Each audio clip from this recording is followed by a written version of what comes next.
I watched my sister Alara raise the golden chalice to her lips during the wedding toast, and for the first time in 2 lifetimes, I smiled. Not the practiced, demure smile I'd worn as the forgotten second princess. Not the broken, desperate smile I'd given as I begged for mercy in my first life. This was something different, something sharp and hungry and utterly satisfied, because I knew exactly what was in that wine. The great hall of Valdoria Castle blazed with 1,000 candles, their light catching on the crystal chandeliers and throwing dancing shadows across the assembled nobility.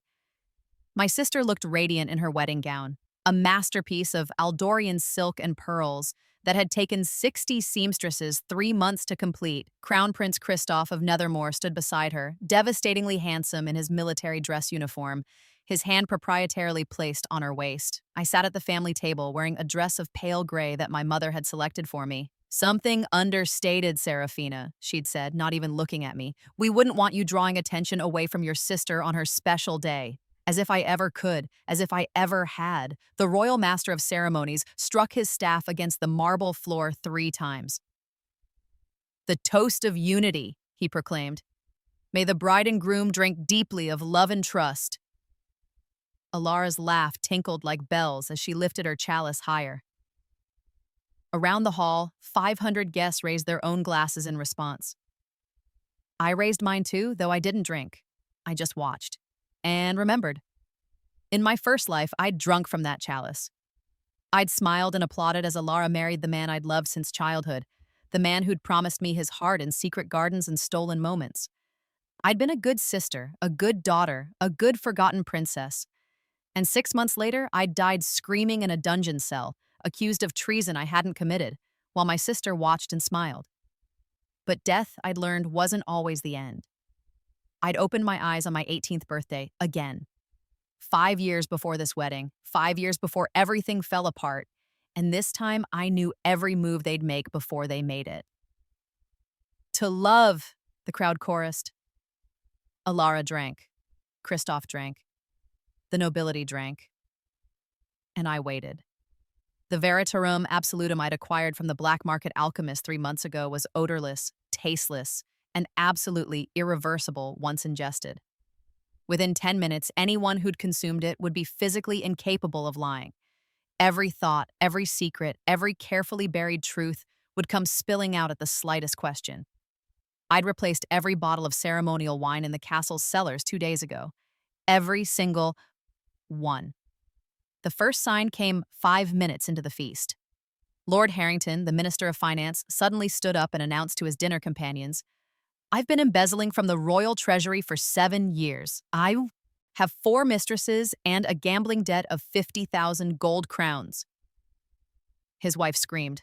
The guards moved forward, but before they could reach him, Lady Westbrook rose to her feet. "I poisoned my first husband," she declared, her face a mask of horror as the words poured out against her will. "And I'm sleeping with my stepdaughter's fiancé." Chaos began to ripple through the hall like a stone thrown into still water. All around us, nobles were standing, shouting, confessing crimes and scandals they'd buried for decades. The Duke of Thornbury admitted to killing his brother. The Countess of Marlowe revealed she'd sold state secrets to enemy kingdoms. 3 different lords confessed to the same murder. It was beautiful. At the head table, my mother, Queen Valérine, gripped her fork so tightly her knuckles went white. She hadn't drunk yet. She never drank at public functions, too concerned with maintaining perfect control. My father, King Edmund, however, had already drained his glass. I watched him carefully. This was the man who'd told me I was a disappointment from the age of 6, who'd never attended a single one of my music recitals or art exhibitions, who'd signed my death warrant in my first life without even bothering to hear my defense. His face went pale, his mouth opened, and the truth came pouring out. "I never wanted Serafina," he said loudly, his voice carrying across the increasingly chaotic hall. "When Valérine gave birth to her, I was furious. I'd wanted sons. I already had one useless daughter. I didn't need another. I wished she'd died instead of being born." Silence fell over our immediate area. Even the confessing nobles paused to listen. I felt the words hit me like physical blows, but I'd been preparing for this. I'd known, I'd always known. but hearing it confirmed was different. My mother's hand flew to her mouth, but whether in horror at the revelation or fury at the public humiliation, I couldn't tell. I gave everything to Alara, father continued, unable to stop himself. The best tutors, the finest clothes, all the love I had to give. Because she was beautiful and charming and everything a princess should be. Serafina was just there, awkward and bookish and plain. I couldn't stand looking at her. She reminded me of my failures.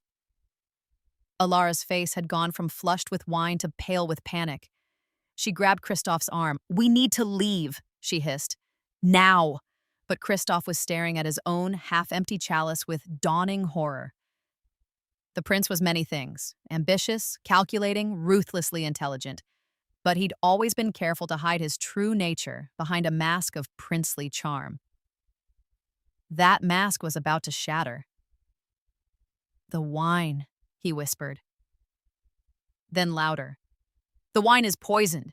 Everyone who drank is telling the truth," I said calmly, speaking for the first time since the toasts began. My voice shouldn't have carried over the chaos, but somehow it did. Perhaps because I'd spent years learning to project power instead of shrinking into shadows. "It's not poison, dear brother-in-law. It's veritarum absolutum, a truth serum, and it's absolutely permanent." Every eye in our vicinity turned to me. I set down my untouched glass with careful precision. Alara's perfect face contorted with rage. You did this. You bitter, jealous little—" The serum caught her mid-sentence and redirected her words. "A bitch who I've always hated," she finished, the truth ripping out of her. "You pathetic nothing who I've spent years destroying because I couldn't stand that anyone might notice you instead of me. You're smarter than me, and it makes me sick. You're talented and kind and everything I pretend to be, and I've despised you for it since we were children." The confession hung in the air like smoke. I met my sister's horrified gaze with perfect calm. "Tell us about Kristoff," I suggested gently. "Tell everyone here how this marriage came to be." "No," Alara whimpered. "No, please." But the serum was merciless. "I seduced him away from you," she said, each word clearly torture. "You and Kristoff were in love. Everyone could see it. He was going to propose to you at the spring festival 5 years ago. So I went to him the night before and I told him that you'd been sleeping with half the palace guard, that you were damaged goods, that you were only interested in him for his crown. I showed him forged letters that I'd had made, letters that proved you were corresponding with enemy kingdoms, planning to betray Valdoria after the marriage." My mother gasped. Around us, the nobles who weren't in the throes of their own confessions were listening with rapt attention. The royal guards had given up trying to arrest everyone and were simply standing in shocked silence. Kristoff's face had gone from pale to gray. "Alara, stop talking. I can't," she screamed. "I can't stop. It's that bitch's fault." She whirled on me, tears streaming down her face. "You were always father's favorite deep down." He wouldn't admit it, but I saw how he looked at your paintings, your music compositions. You were brilliant and I was just pretty.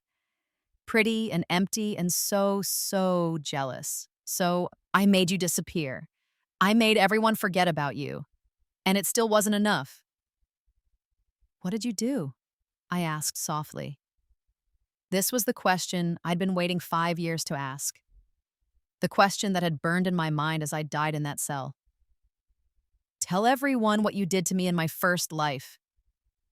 Confusion flickered across Alara's face. She couldn't understand my phrasing. She didn't remember the first timeline, didn't know I'd died and been reborn. But the serum latched onto the intent of my question. "I framed you for treason," she said flatly.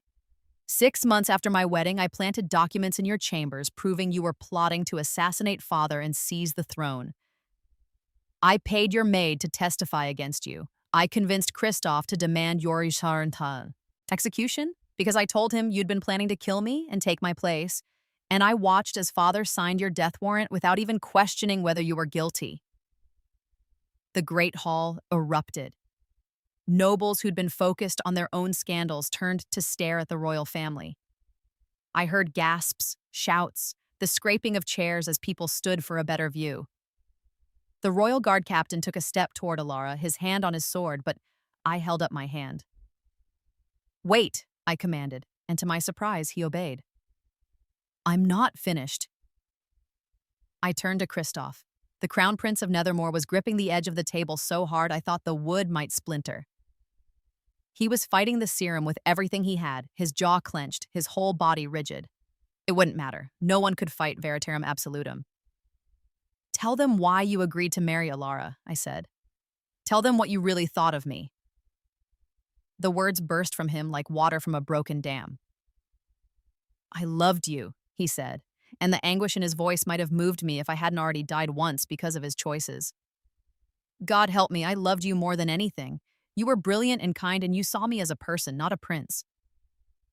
When Alara came to me with those letters, I didn't want to believe her, but my father had already warned me that Valdoria was strategically unstable, that I needed to secure the alliance carefully, and Alara offered me something you never did. "What?" I asked, though I already knew. "Absolute control," he said bitterly. "She promised she'd be the perfect queen. Beautiful, obedient, controllable. She said she'd never question me, never challenge me, never make me feel small the way you sometimes did with your intelligence. She promised me power and simplicity. And I was weak enough to take it." He looked at me then, really looked at me, and I saw the moment recognition flickered in his eyes. Something in my bearing, my confidence, the way I sat straight-backed and unafraid, it was different from the girl he'd abandoned 5 years ago. "You're different," he whispered. "Serafina, what happened to you?" I smiled. It wasn't a nice smile. "I died," I told him simply. "I was executed for treason I didn't commit. I screamed myself hoarse in a dungeon cell, begging anyone who would listen to believe my innocence. My own father wouldn't even see me. My mother called me a disgrace to the family name. And you," I pointed at him, at Alara, at my parents, "all of you watched me die and felt nothing but relief." "That's impossible," my mother said shakily. "You're alive. You're right here." "I was reborn," I said calmly. "The gods themselves took pity on me, I suppose. They sent me back to my 18th birthday with all my memories intact. 5 years to watch and wait and plan. 5 years to study magic and alchemy and politics and everything I'd neglected in my first life because I'd been too busy trying to be the perfect invisible daughter. Years to prepare for this moment." The confession sent another wave of shock through the assembled crowd. In Valdoria, rebirth was a legend, a fairy tale told to children. But the nobility believed in magic. They'd have to, given what was happening all around them. My father was still in the grip of the serum. "Serafina," he said, and his voice cracked. "I'm sorry. God, I'm so sorry. I failed you. I've been failing you your entire life. I was so focused on producing male heirs, on power and legacy that I never saw what was right in front of me. You were remarkable, and I treated you like refuse. Too little, too late." But I let him continue.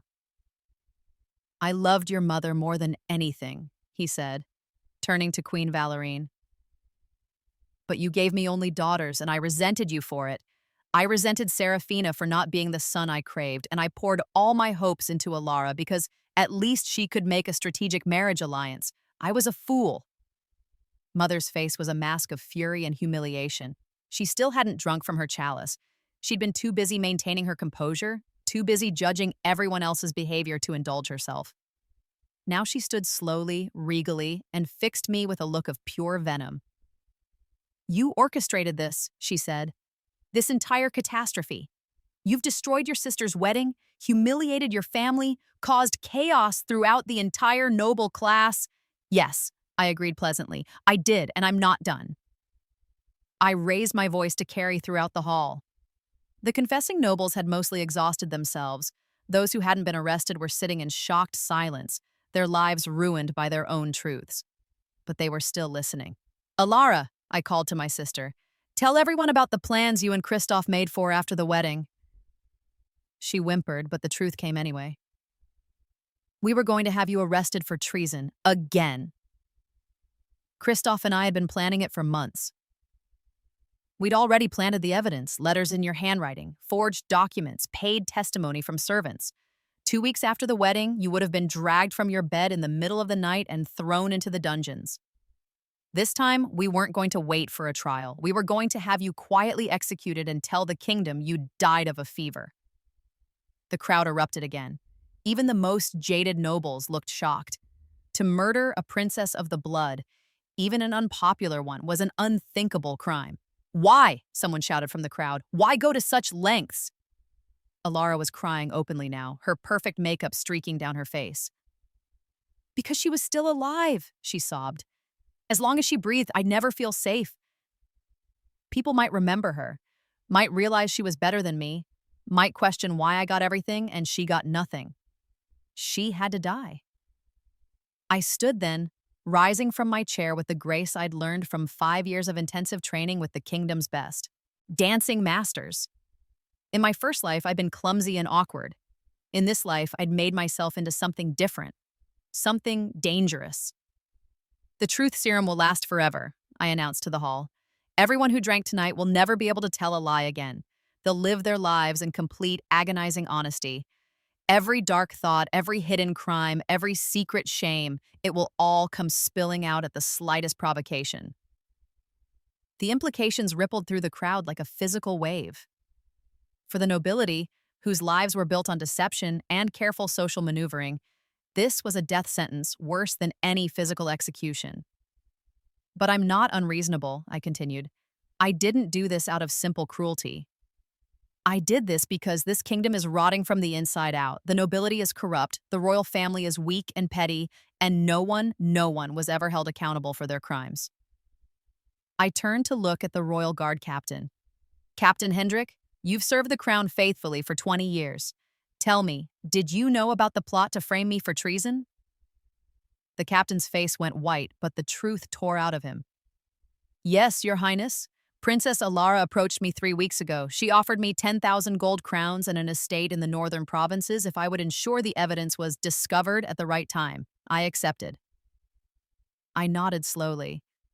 And are there others in the guard who were similarly bribed? 15 men, he said miserably, all handpicked for their willingness to look the other way. We were going to arrest you in your sleep, Your Highness.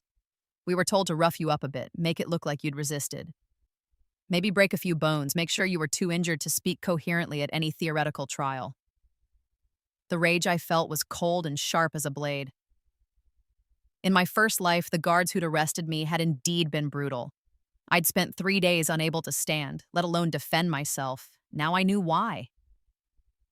Consider yourself dismissed from service, I told him flatly.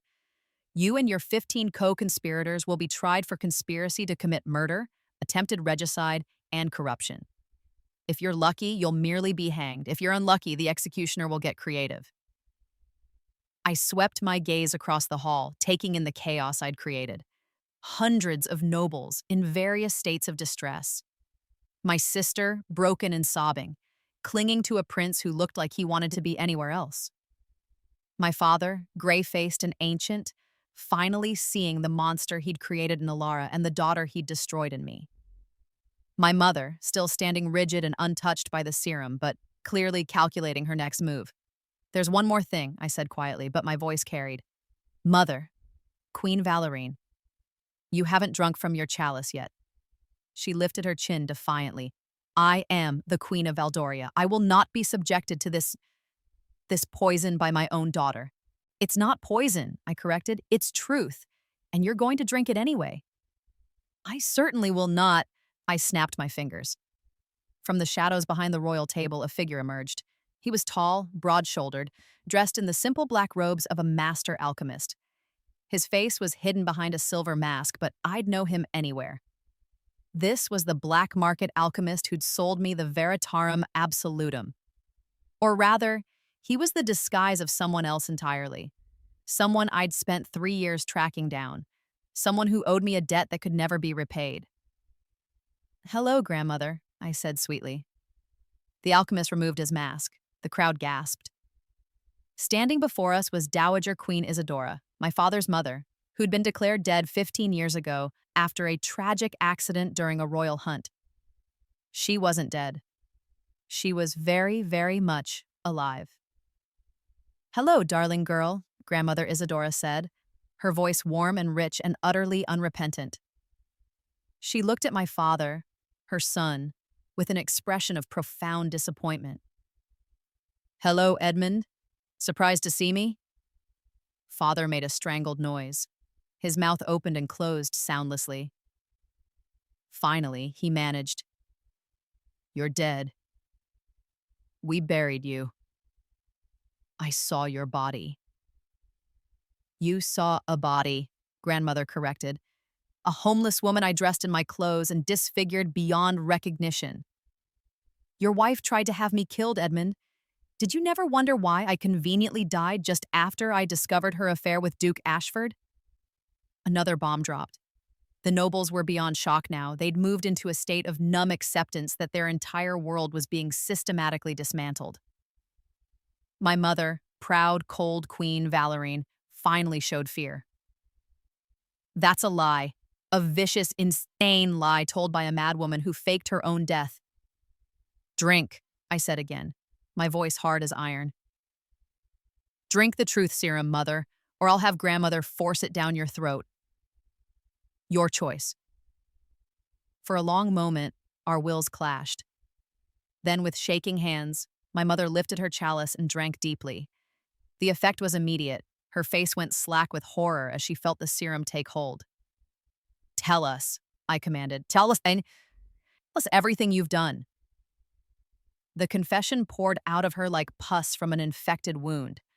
She'd had an affair with Duke Ashford, multiple affairs, in fact. She'd embezzled from the royal treasury to fund her lavish lifestyle.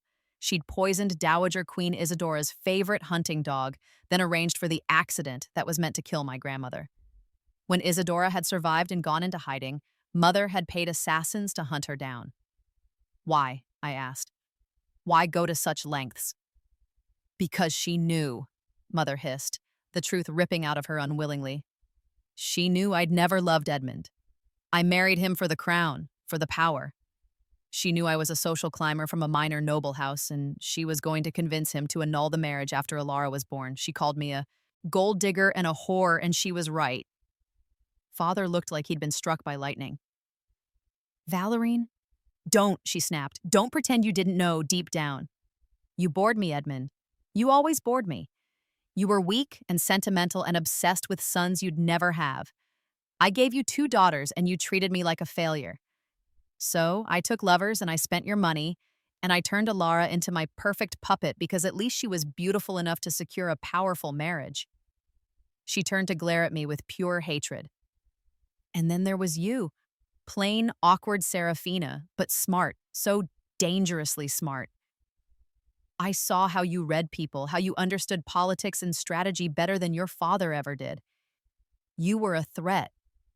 So I made sure you were sidelined, forgotten, pushed into the shadows where you belonged. But I came back," I said softly. "I died, and I came back, and I spent 5 years planning this moment. 5 years studying everything you and Alara did to me. And do you know what I learned, Mother?" I leaned forward, letting her see the cold fury in my eyes. "I learned that you were right to fear me."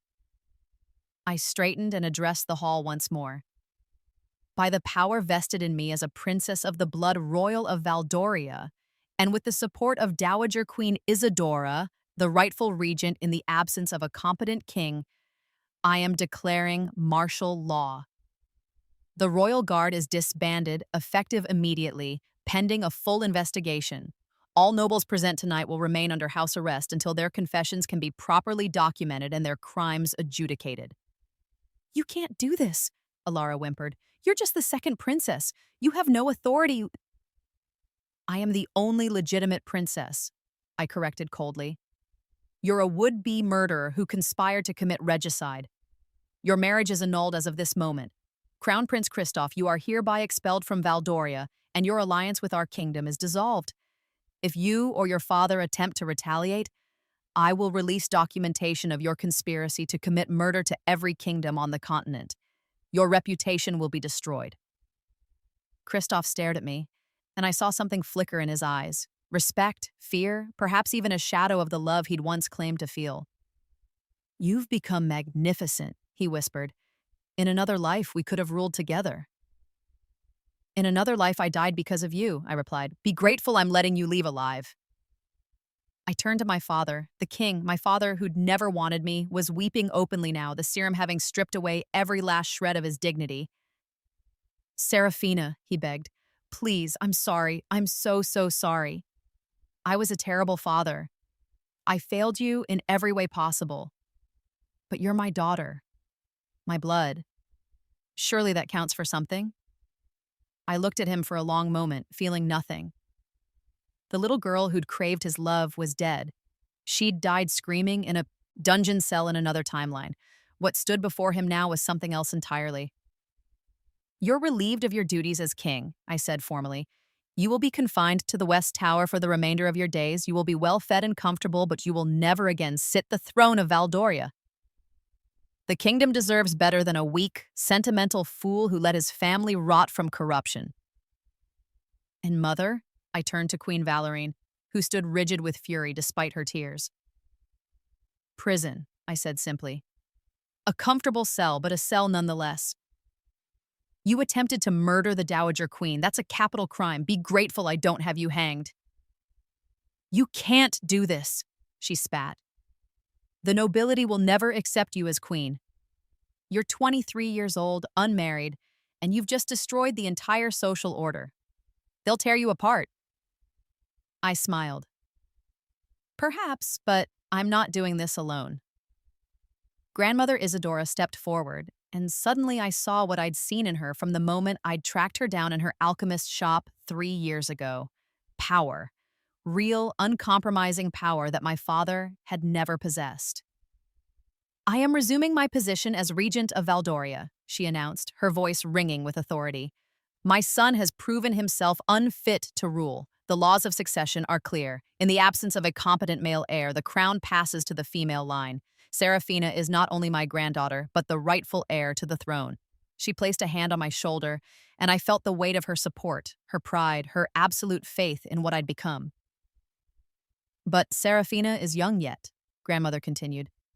"She will need time to prepare, to learn, to build alliances. So, I will serve as her regent for the next 5 years. Together, we will rebuild this kingdom from the ground up. We will root out corruption, reform the nobility, and create a Valdoria that is strong and just and worthy of its people." The nobles were listening now, really listening. They'd seen what I was capable of. They'd seen their own secrets exposed, their power structures crumbling. And they saw in me and my grandmother something they'd never seen in my father or Alara: strength. "Those of you who confess to minor crimes tonight will be pardoned," I announced. "Embezzlement, affairs, petty fraud, these will be forgiven in exchange for your absolute loyalty moving forward. But those who committed murder, treason, or violent crimes will face trial and punishment. This is your one chance at redemption. Don't waste it." I could see the calculation in their eyes. They were survivors, these nobles. They'd bend to whoever held the power, and right now, that was me. "Captain Hendrik," I called out, "before you're arrested, tell me, are there any loyal guards left in the castle, men who didn't take bribes, who served the crown with honor?" The captain's face was a mask of misery. "Lieutenant Gareth," he said, "and his squad of 20 men. They refused to be part of the conspiracy. I had them assigned to night watch in the Eastern Tower so they'd be out of the way." "Fetch them," I commanded. "They are now the core of my new royal guard. Captain Hendrik, you and your co-conspirators will be taken into custody immediately." As the disgraced guards were led away, I turned to face the Great Hall one last time. The wedding decorations, the flowers, the ribbons, the beautiful symbols of a union that would never be, now seemed like a monument to everything that had been wrong with Valdoria. "This wedding is over," I declared. "The feast is canceled. Everyone will return to their estates and await further instructions. Those who resist will be considered enemies of the crown. Those who cooperate will be rewarded." The nobility began to file out, subdued and frightened. Some looked angry, others relieved, but all of them understood that their world had fundamentally changed. Alara was still sobbing in Kristoff's arms. The prince looked like he wanted to abandon her, but was trapped by his own confession of conspiracy. They deserved each other, I thought coldly. You destroyed me, Alara wept, staring at me with red-rimmed eyes. I'm ruined. My life is over. Yes, I agreed, Baz. Just as you destroyed me in my first life. The difference is that I didn't deserve what happened to me. You deserve every second of your suffering. I'm your sister, she pleaded. We share blood. Doesn't that mean anything to you? I thought about that question. In my first life, it had meant everything. I'd loved Alara despite her cruelty, had made excuses for her behavior, had died still hoping she might feel some remorse. No, I said finally, it means nothing at all. I turned away from her tears and walked toward Grandmother Isadora. The Dowager Queen pulled me into a fierce embrace, and for the first time since I'd been reborn, I felt something like safety. You did beautifully, child, she whispered.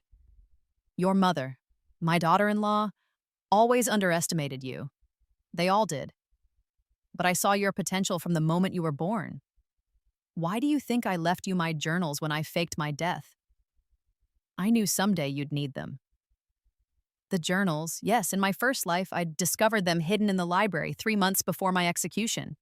A series of leather-bound books detailing grandmother's knowledge of alchemy, politics, and magic. I'd thought they were just historical curiosities then. In my second life, I'd found them on my 18th birthday and realized they were a gift, a weapon, a lifeline from a grandmother I'd been told was dead. I couldn't have done this without you, I told her honestly. The truth serum, the evidence against Mother, the political maneuvering, I needed your expertise. And you shall continue to need it, she said with a fierce smile. We have a kingdom to rebuild, granddaughter. It won't be easy. Nothing worthwhile ever is, I replied. The next 5 years were, indeed difficult, but they were also glorious. With Grandmother Isadora as regent and me as crown princess, we systematically dismantled the corrupt power structures that had strangled Valdoria for generations. The nobles who'd confessed to crimes under the truth serum were tried fairly. Those guilty of capital offenses were executed, while others were fined, stripped of titles, or imprisoned according to the severity of their crimes. We established new laws requiring transparency in noble finances. We created an independent judiciary free from royal interference. We opened academies for talented children from common families, ensuring that merit rather than birth determined advancement in the kingdom. My father lived out his days in the West Tower, a broken man who'd finally understood the consequences of his failures. I visited him sometimes, not out of love, but out of a strange sense of duty. He never stopped apologizing. I never forgave him.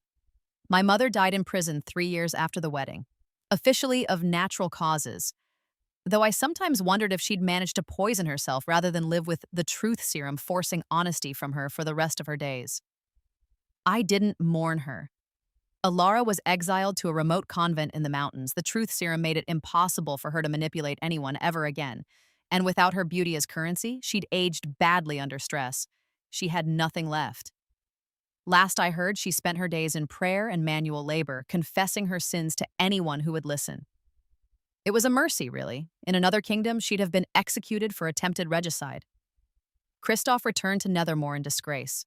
The truth serum had worn off after he crossed the border. I'd specifically designed it to be tied to Valdorian territory, but the damage to his reputation was permanent. His father, the king, had disinherited him in favor of his younger brother. I heard he'd become an advisor of some kind, but he never married.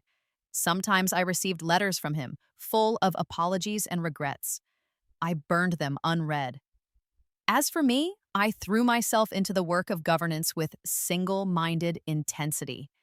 I studied law, economics, military strategy, and diplomacy. I trained with master swordsmen until I could hold my own against any opponent. I learned 6 languages and corresponded with rulers across the continent.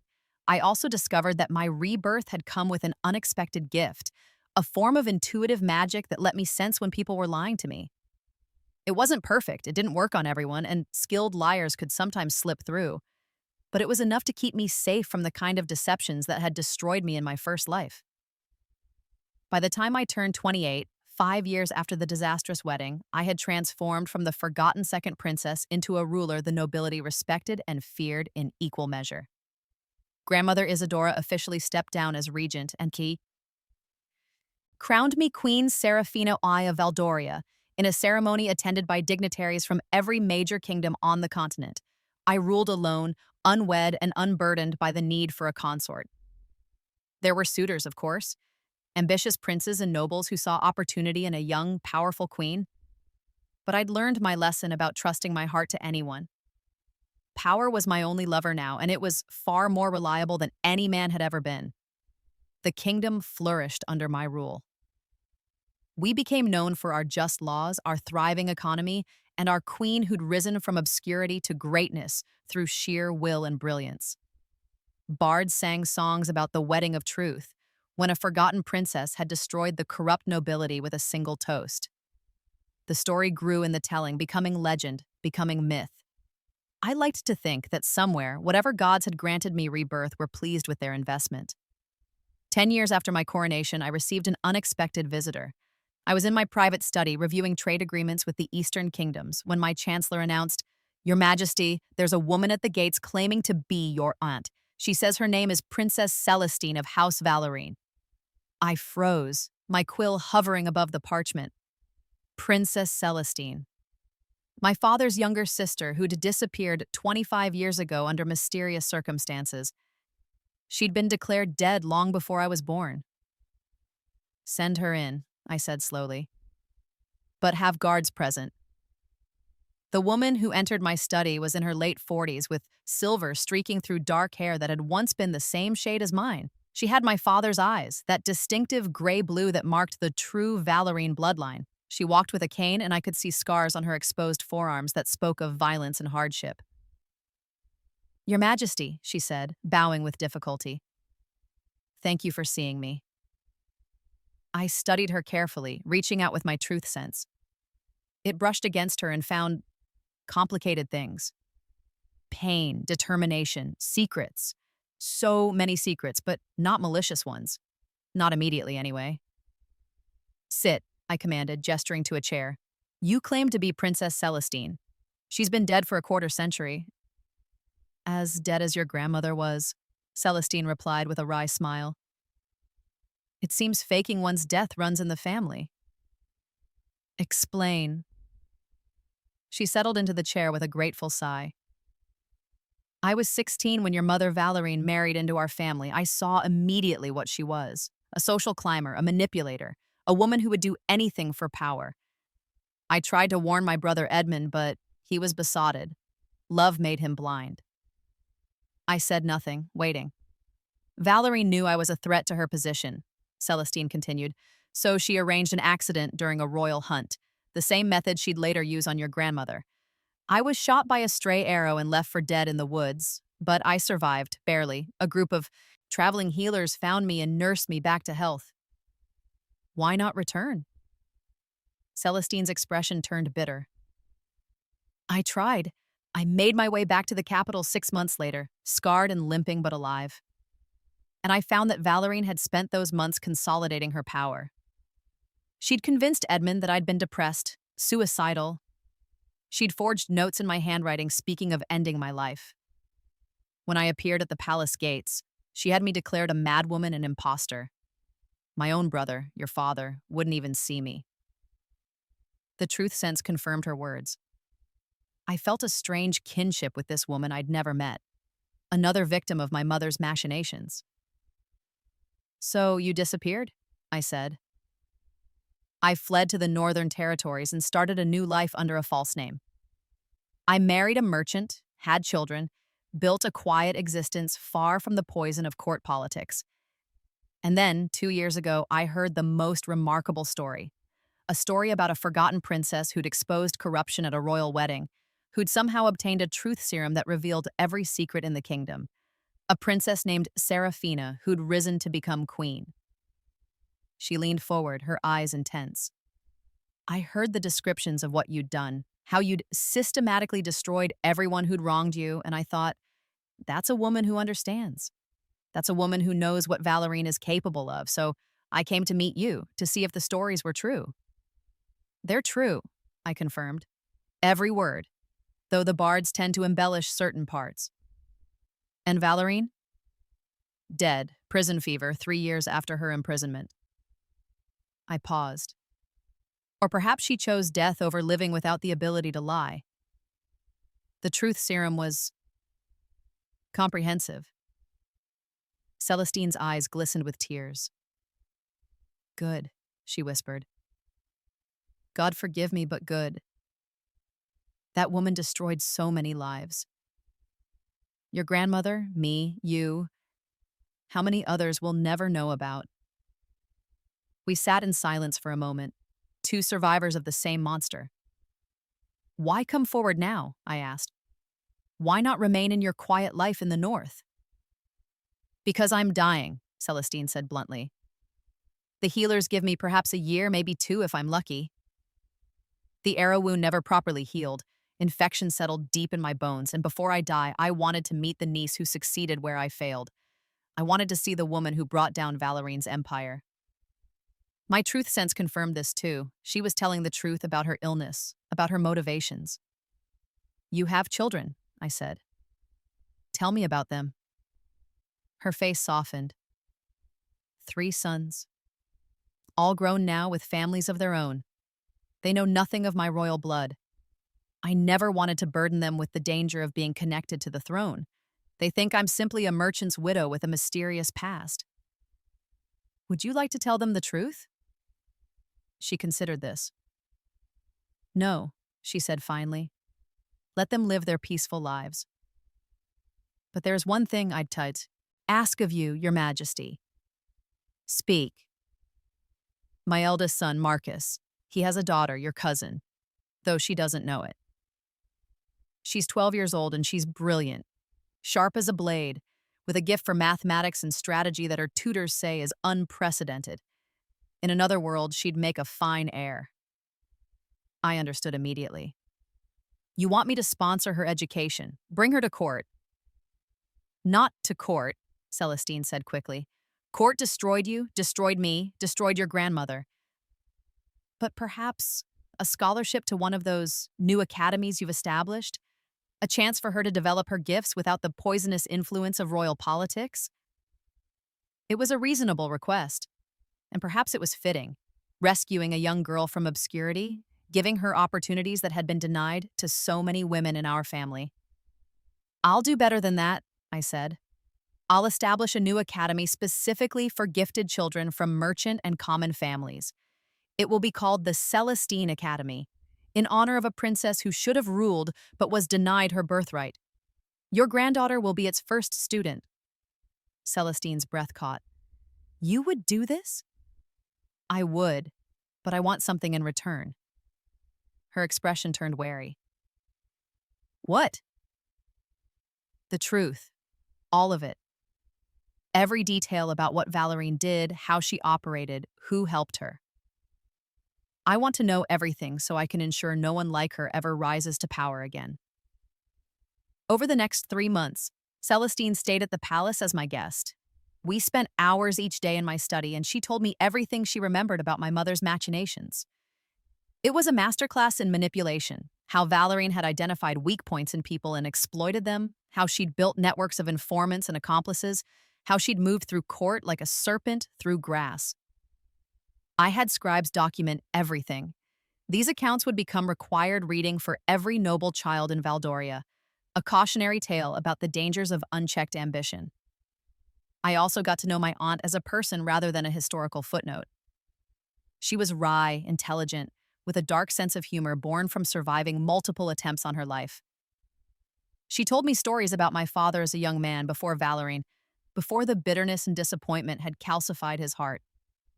He was kind once, she said one afternoon as we walked through the palace gardens. Gentle and idealistic. He wanted to be a good king, a good husband, a good father. But he was weak where it counted. He couldn't see through Valerine's masks, and he couldn't stand up to her once he realized what she was. That weakness destroyed him. And us, I added quietly. And us, she agreed. But you broke the cycle, Serafina. You became what he should have been, strong, just, uncompromising. I'm proud to be your aunt, even if I never got the chance to watch you grow up. She died 6 months later, peacefully in her sleep. I gave her a ping, Royal funeral, Princess Celestine of House Valérien finally acknowledged and honored as she should have been in life. Her sons came confused and overwhelmed to learn their mother had been royalty. I settled generous pensions on them and their families, but true to their mother's wishes, I kept them at arm's length from court politics. The Celestine Academy opened the following year. Young Mira, my unknown cousin, was indeed as brilliant as her grandmother had claimed. She graduated top of her class and went on to become one of Valdoria's most celebrated engineers, designing bridges and aqueducts that are still marvels today. 15 years into my reign, the kingdom was prosperous and stable enough that I could afford to think about legacy. I was 38 years old, still unmarried, and showing no signs of producing an heir. The nobility were getting restless, dropping increasingly unsubtle hints about succession. I'd considered various options. I could marry, there were still suitors, though fewer than there had been, and produce an heir the traditional way. But the thought of trusting anyone enough to share my throne, my bed, my life, it felt impossible. I'd built myself into something solitary and untouchable, and I couldn't imagine lowering those defenses. I could name one of Celestine's grandsons as heir, bringing them into the royal family. But they'd grown up as merchants' children, unprepared for the brutality of court life. It seemed cruel to thrust them into that world. Or I could do something unprecedented. I'm going to establish a new law of succession, I announced to my council one autumn morning. The throne will no longer pass by blood alone. Instead, upon my death or abdication, a council of Valdoria's finest minds, scholars, military leaders, judges, representatives from each province, will select the next ruler based on merit, wisdom, and proven ability to govern. The council chamber erupted in protest. "Your Majesty, that's madness," Lord Pemberton sputtered. "It will create chaos. Civil war." "On the contrary," I replied calmly, "it will create incentive. Every ambitious young person in Valdoria will know that the throne is accessible to them if they prove themselves worthy. It will drive excellence, innovation, and public service in ways that hereditary succession never could." "But the bloodline nearly destroyed this kingdom," I interrupted coldly. "My father was weak, my mother was corrupt, my sister was a would-be murderer. Tell me, Lord Pemberton, exactly what virtue does our sacred bloodline possess?" Silence fell. No one could argue with my assessment of my family. "The law will include safeguards," I continued. "The selection council must be unanimous in their choice. The candidate must have served in government, military, or judiciary for at least 10 years and must pass rigorous testing in law, strategy, and ethics. And once selected, they'll undergo a 5-year regency under my supervision or my successor's supervision before taking full power." "This is unprecedented," Lady Ashford said slowly. She'd been elevated to my council after her father was executed for his affair with my mother. She'd proven herself ruthlessly competent and fiercely loyal. No kingdom in the known world selects its rulers this way. "Then Valdoria will be the first," I said. "We've already been the first in so many things. First to establish merit-based academies. First to create an independent judiciary. First to require financial transparency from the nobility. Why not this as well?" The debate raged for weeks, but ultimately I had the power to push the law through. I was Queen Serafina I, the woman who had destroyed corruption with a single toast, and my word was law. The reaction from other kingdoms was predictable. Some called me mad. Others saw it as a sign of Valdoria's weakness, a queen so desperate for an heir that she'd abandoned the sacred principle of bloodline succession. But some, the younger, more progressive rulers, saw it as revolutionary. Over the next decade, 3 other kingdoms adopted variations of my succession law. The concept of meritocracy began to spread, slowly transforming the political landscape of the continent. I reigned for 32 years total, long enough to see the children born in the year of my coronation grow into adults who'd never known the old, corrupt Valdoria, long enough to establish institutions that would outlast me, long enough to be certain that my kingdom was secure. On my 50th birthday, I made an announcement that shocked the realm. I was abdicating. "I'm not dying," I told my council with some amusement at their horrified faces. I'm not ill. I'm simply, done. I've spent 32 years as queen, and before that, 5 years as crown princess. I've given Valdoria everything I have. Now I'd like to spend whatever time I have left actually living. The succession council met for 3 months, deliberating over candidates. In the end, they selected a woman named Helena Whitmore, the daughter of a minor noble who'd risen through the judiciary to become Valdoria's most respected judge. She was 45, brilliant, utterly incorruptible, and had no patience for political games. In other words, perfect. I spent 5 years as her regent, teaching her everything I knew about ruling. She was a quick study, with instincts even sharper than mine in some ways. By the time I officially stepped down, I was confident I was leaving Valdoria in better hands than my own. On the day of Helena's coronation, I stood in the Great Hall, the same hall where I'd destroyed my family with truth serum 37 years earlier, and watched as she took the crown. The hall had been rebuilt since that night, made larger and more magnificent, but sometimes I still saw ghostly echoes of that chaotic wedding feast. After the ceremony, Queen Helena II found me on the palace balcony looking out over the capital. "How does it feel?" I asked. "The weight of the crown?" "Heavy," she admitted. "Terrifying, exhilarating, all at once." "Good. If it ever feels easy, you're doing it wrong." She laughed, then turned serious. "Your Majesty, I know you prefer I not use your title anymore, but old habits?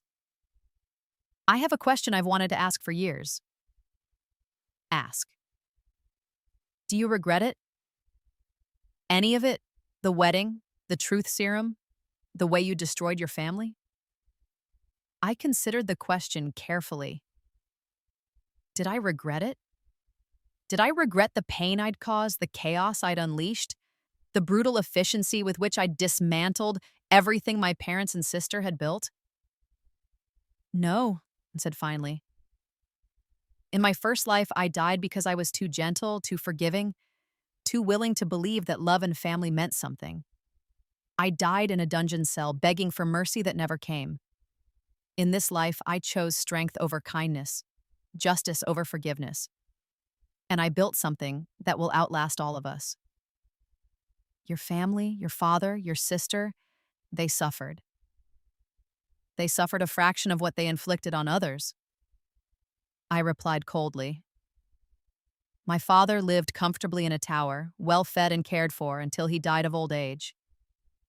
My sister spent her days in prayer and honest labor. My mother, well, she chose her own end. These were mercies, Helena. In another kingdom, they'd have been executed." She nodded slowly. "You're right. I know you're right. But sometimes I wonder if you paid a price too. You never married, never had children, never allowed yourself to be vulnerable to anyone." "I had grandmother Isadora," I said. "And Aunt Celestine, briefly. I had loyal counselors and brilliant protégés like you. I had a kingdom that loved me, or at least respected me. That's more than most people ever have." "But were you happy?" The question hung in the air between us. Was I happy? Had I been happy? "Happiness is overrated," I said finally. "I was powerful, effective, and just. I was feared by my enemies and respected by my allies. I transformed a corrupt, rotting kingdom into something strong and stable. Is that not enough?" Helena looked at me with something like pity, and I felt a flash of irritation. I didn't need pity. I'd made my choices with full awareness of the cost. "It's enough," she said gently. "More than enough. You'll be remembered as one of the greatest rulers Valdoria ever had. But I hope now that you're free of the crown, you might find some happiness too." After the coronation, I left the capital for the first time in decades. I purchased a small estate in the countryside, modest by royal standards, but comfortable. I brought my favorite books, hired a few loyal servants, and settled into a life of quiet obscurity. The first month was strange. I kept waking before dawn, my mind already racing through the day's political challenges, before remembering that these were no longer my problems to solve. I found myself pacing the gardens, restless with unused energy. But gradually, I learned to relax. I took up painting again, something I'd loved in my first life but had abandoned in my quest for power. I read philosophy and poetry instead of trade agreements and military reports. I corresponded with scholars and artists instead of foreign dignitaries. And slowly, unexpectedly, I found something that might have been peace. On the 40th anniversary of the Wedding of Truth, I received an invitation from Queen Helena to attend a commemoration ceremony. I almost declined. I'd left that life behind, and I had no desire to be put on display as a historical curiosity. But curiosity won out. I wanted to see what they'd made of my story. The ceremony was held in the Great Hall, now renamed the Hall of Justice. Hundreds of attendees filled the space, nobles, scholars, common citizens who'd benefited from the reforms I'd implemented. A massive painting dominated one wall, an artistic interpretation of the moment I'd revealed the truth serum, my face serene and terrible as chaos erupted around me. "It's not very accurate," I murmured to Helena as we stood before it. I wasn't that calm. Inside, I was terrified it wouldn't work. "You never showed it," Helena replied. "That's what matters. You projected certainty and power, even when you felt neither." The ceremony itself was strange. Speakers recounted the events of that night as if they were ancient history, though many people in the audience had lived through them. They called me the reformer queen, the truth bringer, the phoenix who'd risen from her family's ashes to rebuild a nation. They weren't wrong exactly, but they'd sanitized the story, made it cleaner and more heroic than it had been. They'd forgotten the cruelty in what I'd done, the calculated ruthlessness, the way I'd enjoyed watching my enemies destroy themselves. Or perhaps they remembered and simply chose to forget. History, I was learning, was more about useful narratives than uncomfortable truths. At the end of the ceremony, Helena asked me to speak. I almost refused. What could I say that would mean anything to these people who'd turned my revenge into legend? But I found myself standing before them anyway, a white-haired woman of 55 who'd once been a forgotten princess. 40 years ago, I began, I stood in this hall and committed an act of calculated vengeance. I'd died in my first life, you see. Died because I'd been too weak, too trusting, too naive to recognize the enemies within my own family. So when I was reborn, I spent 5 years preparing to destroy them. The audience was silent, hanging on every word. I've heard people call me a hero, a revolutionary, a visionary. And perhaps I was those things. But I was also angry, so deeply, burningly angry that it shaped everything I became. That anger made me strong, but it also made me cold. I sacrificed gentleness for power, vulnerability for control, connection for safety. I paused, looking out at their upturned faces. Would I make the same choices again? Yes. Absolutely yes. The world doesn't reward gentle women. It doesn't protect the trusting or the kind. It crushes them. So I made myself into something that couldn't be crushed, and I used that strength to build something better. But I want you to understand there was a cost. I've lived a long life, a powerful life, but also a solitary one. I never trusted anyone completely after my rebirth. I never let anyone close enough to hurt me, and that kept me safe. But it also kept me alone. I met Helena's eyes across the crowd. The next generation, your generation, has the opportunity to be different. You've inherited a kingdom where justice matters more than bloodline, where merit matters more than birth, where truth, even uncomfortable truth, is valued above convenient lies. You don't have to choose between strength and connection the way I did. You can be powerful and kind, strategic and vulnerable. You can build something even better than what I created. So, don't mythologize me, I finished. Don't turn me into a flawless legend. Remember that I was a wounded woman who chose revenge, and I happened to be skilled enough to pull it off. Learn from what I did right, and learn from what I did wrong, and build a world where no one else has to die and be reborn to claim their power. The applause was thunderous, but I barely heard it. I was thinking about my first life. The girl I'd been before the dungeon, before the execution, before the rebirth. She'd been gentle and hopeful and so devastatingly naive. I'd spent 40 years ashamed of her weakness. But standing in that hall, I felt something different. Grief. Grief for the girl who'd believed in love and family, who'd died begging for mercy she'd never receive. She'd deserved better than what this world gave her. And she'd deserved better than to be completely erased by the hard, powerful woman I'd become. After the ceremony, I returned to my estate. The painting of me, young, terrible, triumphant, stayed behind in the Hall of Justice, a monument to the night I'd chosen power over every other virtue. I lived for 20 more years after that, dying peacefully in my sleep at 75. My estate was converted into a library and museum documenting the transformation of Valdoria from corrupt monarchy to meritocratic kingdom. The truth serum formula was sealed away by royal decree, too dangerous for common use, but preserved in case of dire need. The story of the wedding of truth became mandatory education for every schoolchild in Valdoria, a cautionary tale about corruption and a triumph of justice. Queen Helena II reigned for 30 years and was succeeded by another merit-selected ruler, then another. The system I'd established proved resilient. Valdoria flourished. And me? I was remembered in two ways, as the reformer queen who'd saved a kingdom and as the cautionary tale about the cost of choosing power over everything else. Both versions were true. I'd been reborn with one goal, revenge. I'd achieved it more completely than I'd ever imagined. But somewhere along the way, revenge had transformed into something larger, a mission to ensure no one else would suffer as I had, to build a kingdom where justice mattered more than bloodline or beauty, or the ability to manipulate others. Had I been happy? No. But I'd been powerful, effective, and just. I'd taken the worst moment of my life, my execution in a dungeon cell, and transformed it into the catalyst for a kingdom's transformation. In my first life, I'd died powerless and alone. In my second life, I'd lived powerful and alone. It wasn't a perfect ending, but it was mine, earned through blood and tears and the willingness to be hard when hardness was required, and perhaps that was enough. Perhaps it had to be.